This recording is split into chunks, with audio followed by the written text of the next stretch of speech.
Okay, I'm here at Chevy VetteFest 2008, the fall show, with Kevin MacKay from Long Island, New York. And you know Kevin from Corvette Repair, does outstanding work with the L88 cars. And today he's got a Baldwin motion car and he has his Penske car here. So I'm going to let Kevin tell you all about it. What about that Baldwin motion? How long did it take you to...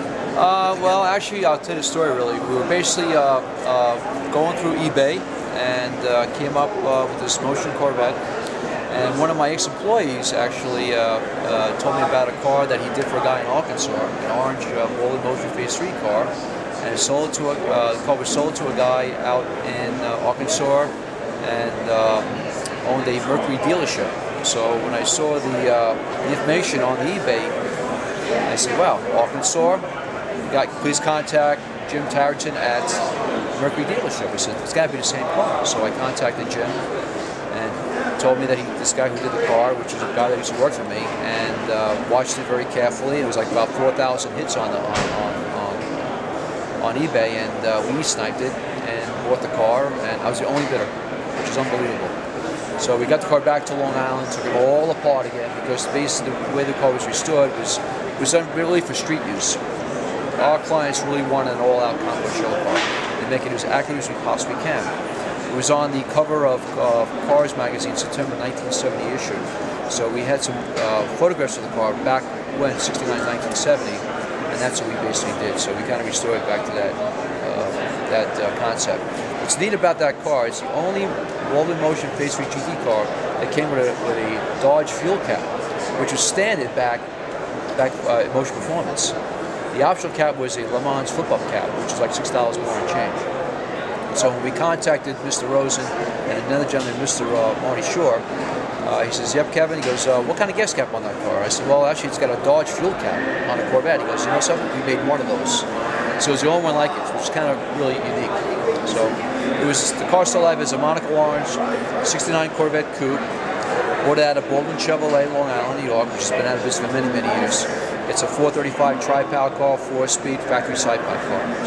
So we're very blessed to have it here. And I think Mr. Rosen's here today looking at the car, and it's bringing a lot of excitement. As a matter of fact, we noticed that there's 11 motion cars here, more than they never had anywhere else in history, in one location right here at the VetteFest. So we're pretty excited about it.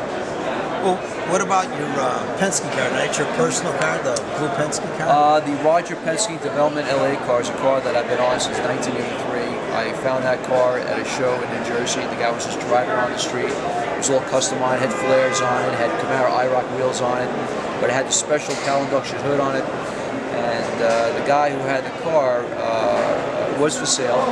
The guy won like $135,000 for the car back in 1983, which is unheard of. I mean, Grand Sport at that time was probably going for maybe for a couple $100,000 at the time. I said, this guy's out of his mind. But I've always watched that car. And over the years, the car did sell to another collector who did race the car for quite a few years. Put it back to the Sunoco blue color, and I kept watching it. And then in 2001, I had the opportunity to buy the car. But the neat story about that car is I was able to get all the ownership and history on the car. I was able to get some of the original drivers, which is Dick Gullstrand, which most people know, George Winstein and Ben Moore. Ben Moore passed away a couple of years ago.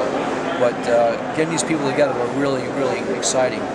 We debuted the car at Monterey in 2002 for the 50th year of Corvette, and it was just kind of neat getting that car back on the track and doing a couple parade laps and so on. But the car is basically restored just like it raced at Sebring in 1966, 12-hour race, winning actually first in class at Sebring in March '66, and the month before it won its class at Daytona in '66. So it's kind of cool getting this car, and I'm very fortunate to have it. So it's pretty exciting. Very historical car. It really is. Very happy to have it. Basically, it's the only one that I'm aware that's documented as a development LE. It's got some very unique parts in the car, like the cowl induction hood, the cowl induction air cleaner, the 273 prototype rear end, the special exhaust system on the car. There was a no radio, no heater, typical L88 option car. It started life as a rally red car with black vinyl interior, but we restored the car as Sunoco blue. The Sunoco blue, of course, is the corporate colors, which is the dark blue and the yellow, and that's where they had it back in Sebring in '66. So it's a new piece. Beautiful piece. Well, Kevin, thank you so much for talking with us at Vets.com. I really appreciate it. Again, always a pleasure for me. Thank you.